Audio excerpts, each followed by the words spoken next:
स्वागत है। बैतूल से बड़ी खबर आ रही है, आपको बड़ी खबर बता दें बैतूल से, जहां पर डिप्टी कलेक्टर निशा बांगरे का इस्तीफा मंजूर कर लिया गया है। सामान्य प्रशासन विभाग ने मंजूर किया है इस्तीफा। हाईकोर्ट की सख्ती के बाद आदेश जारी। कांग्रेस बैतूल के आमला से बदल सकते हैं प्रत्याशी। कल ही कांग्रेस ने मनोज मालवीय को बनाया है प्रत्याशी। बैतूल की आमला सीट से विधानसभा चुनाव लड़ना चाहती हैं निशा। आपको बड़ी खबर बता रहे हैं बैतूल से, जहां पर हाईकोर्ट की सख्ती के बाद आदेश जारी हो गया है। कांग्रेस बैतूल के आमला से बदल सकती है प्रत्याशी। कांग्रेस के प्रत्याशी को बैतूल में बदला जा सकता है। बड़ी खबर बता रहे हैं आपको बैतूल से, जहां पर कल ही कांग्रेस ने मनोज मालवीय को अपना प्रत्याशी बनाया है। बड़ी खबर आपको बता रहे हैं बैतूल से। बैतूल की आमला सीट से विधानसभा चुनाव लड़ना चाहती हैं निशा, जहां पर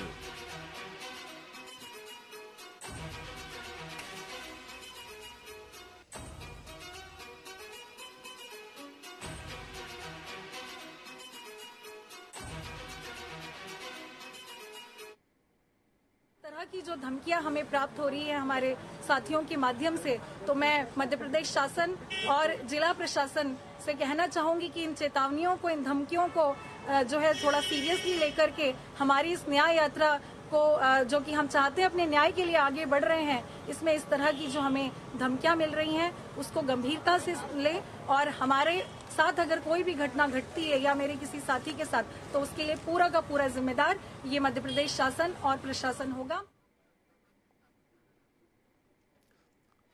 ज्यादा जानकारी के लिए हमारे साथ हमारे संवाददाता गब्बर सिंह ठाकुर जुड़ गए हैं। गब्बर, क्या कुछ है मामला? ये हाई कोर्ट के आदेश के बाद ये प्रत्याशी के बदलने का बात चल रही है, क्या कुछ है? पूरी जानकारी दें, अपडेट्स।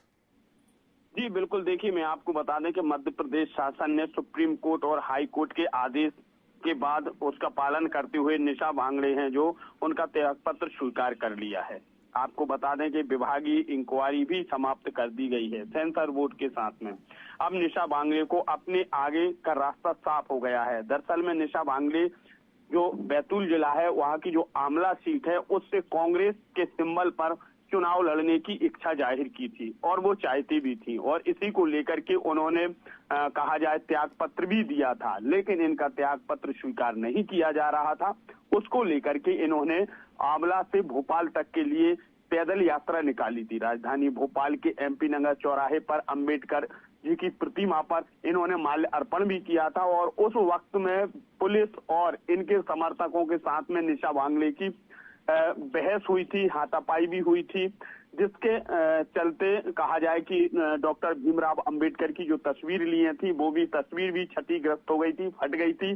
साथ में निशा बांगरे के कपड़े भी फटे थे। पुलिस ने उन्हें गिरफ्तार करके सेंट्रल जेल भेज दिया था। वहां से उनके लिए 20,000 की मुचलका पर दूसरे दिन जमानत मिली थी, लेकिन जो विभाग है, विभाग ने इनका त्याग पत्र स्वीकार नहीं किया था, जिसके बाद में उन्होंने हाई कोर्ट, सुप्रीम कोर्ट में अपील दायर की थी, और उसके बाद में अब हाई कोर्ट, सुप्रीम कोर्ट के आदेश के बाद में ये पूरा फैसला लिया गया है। तो उनका त्याग पत्र है जो कि स्वीकार कर लिया है, और इस पूरे मामले को लेकर के जो राज्यसभा सांसद हैं या फिर कहें कि कांग्रेस के जो लीगल एडवाइजर हैं विवेक तनखा जी, जो कि जबलपुर से हैं, उन्होंने ये ट्वीट किया है कि अब निशा बांगरे की जो रास्ता है वो साफ हो गया है। लेकिन आपको बता दें इसके पहले, एक दिन पहले ही कांग्रेस ने अपना एक प्रत्याशी जो कि आमला सीट से है उसे घोषित कर दिया था। अब देखने वाली बात ये है कि जहां कांग्रेस ने अपने प्रत्याशी को खड़ा कर दिया है और उसके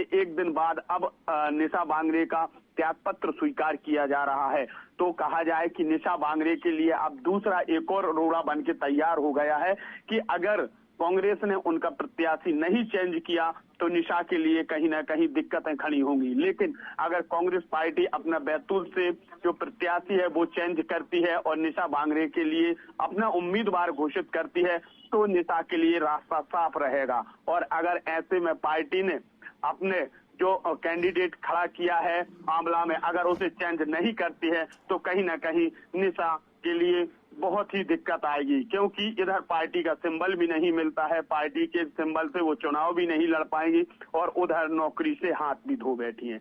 लेकिन ऐसा ज्यादातर माना जा रहा है, क्योंकि विवेक तनखा ने इस ट्वीट को किया है। अगर विवेक तनखा करते हैं ट्वीट, तो कहीं ना कहीं ये सोचने वाली और समझने वाली बात है कि वो राज्यसभा सांसद भी हैं और कांग्रेस पार्टी के लीगल एडवाइजर भी हैं।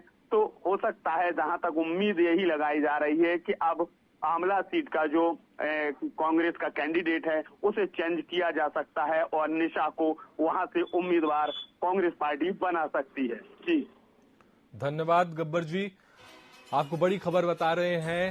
सामान्य प्रशासन विभाग ने निशा का इस्तीफा मंजूर कर लिया है। निशा हाईकोर्ट की सख्ती के बाद यह आदेश जारी किया गया